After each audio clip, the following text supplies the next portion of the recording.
Don't forget, you can reach the latest episode of Potomac Watch anytime. Just ask your smart speaker, play the Opinion Potomac Watch podcast. That is, play the Opinion Potomac Watch podcast. From the opinion pages of the Wall Street Journal, this is Potomac Watch. Welcome back. I'm Paul Gigot here on Potomac Watch with Kim Strassel and Kyle Peterson. So let's turn to a specific question that came up on the substance, and that is the Biden policy towards Iran. Let's listen. Critics just say that you either relaxed or failed to enforce sanctions on Iran, allowing all of this money to flow into Iran, like billions. Let's go back to Donald Trump, who pulled out of a deal that would have actually put Iran in check. The estimates in billions. It was during Donald Trump's administration that Iran regime. That we had an American military base that was attacked, where American soldiers suffered traumatic brain injuries, and Donald Trump dismissed them as headaches, not to mention how Donald Trump has treated and talked about America's military and military service people, calling them suckers and losers, Hamas, has diminished the significance. We're talking over each other. I apologize. I would like that we would have a conversation. Now, that was interesting to me, both in substance and tone. It's interesting, Kyle, as a matter of tone, that the Harris campaign wanted her to be combative, wanted her to be forceful, wanted her to be seen to be fighting back against the odious Fox News interrogator, even though Bret Baier is far from odious. He's actually a very fair-minded journalist, in my view.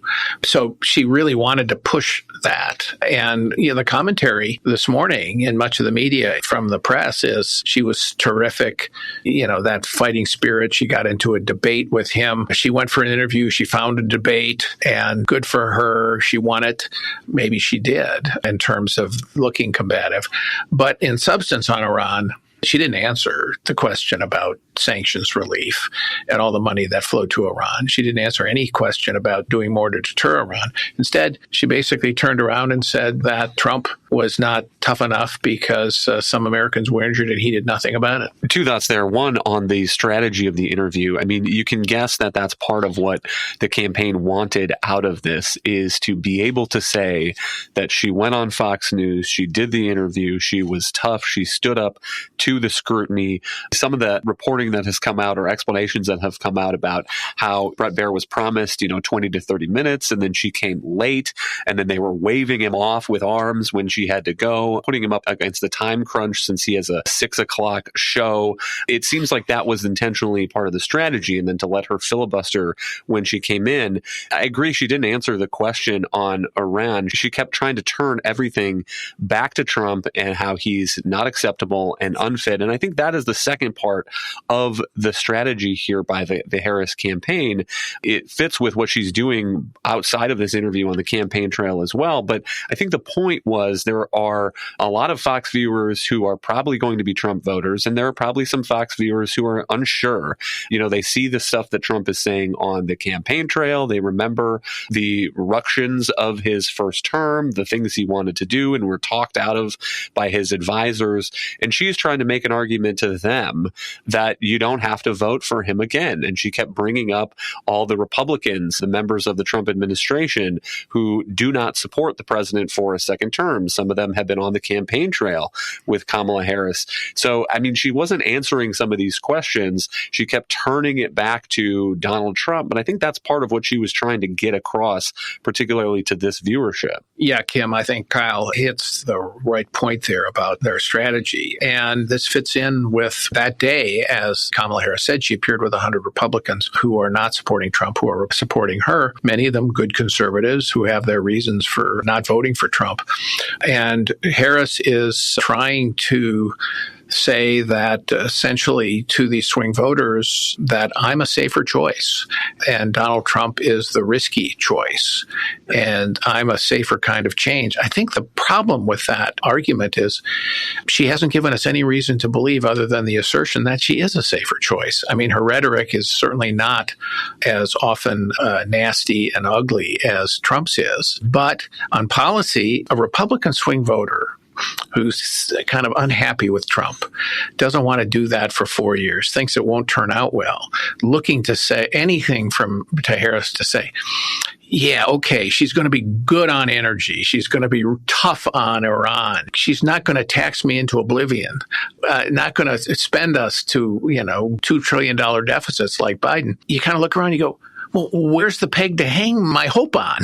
That's what I keep looking at, because I know there are a lot of Republicans who are frustrated with Trump and don't want to vote for him, but they feel like, I can't do Harris because I don't want 4 more of the same. Those were the two big notable features of this interview. One was her evasiveness. And have you noticed that she has this trick when she does interviews or when she's been interrupted a few times when she's giving a speech by hecklers, and she puts up her hand and she says, I'm speaking. I'm not done talking. I haven't finished yet. And she tried that numerous times with Bret Baier in that interview, and he wouldn't let her get away with it, because what she does is she uses it to then just roll out the standard talking points, right? To not have to answer the question. And note that in that Iran answer that we were just talking about, she never did even let him finish his question and answer it. She instead, and that was the second notable thing, is this obsession with Donald Trump. Everything, it was a quick response to what he asked that didn't really say much about her, and then a turn to Donald Trump. And I think that that's notable because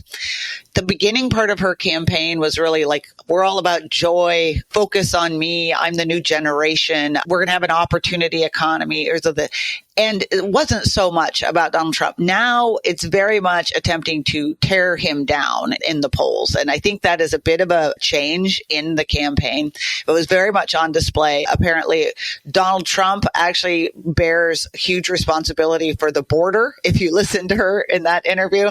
Supposedly, Donald Trump was okay with using public funds for transgender surgeries of prisoners, which I think it would be news to Donald Trump and everybody. And then obviously a great amount on his unfitness to lead, his terrible rhetoric, his divisiveness. I think that this is now a campaign more focused on bringing down his poll numbers and driving voters away from him. And I suppose it could work. And sometimes Trump feeds that with his rhetoric. There's no question. But on the other hand, it didn't work for Hillary Clinton. She tried that, and that failed. And it barely worked for Joe Biden. So we will have to see. I'm Paul Gigot with the Potomac Watch. We'll leave it at there today. But we are here every day, thanks to Kim Strassel and Kyle Peterson. Only 2.5 weeks to go before Election Day. Thanks for listening.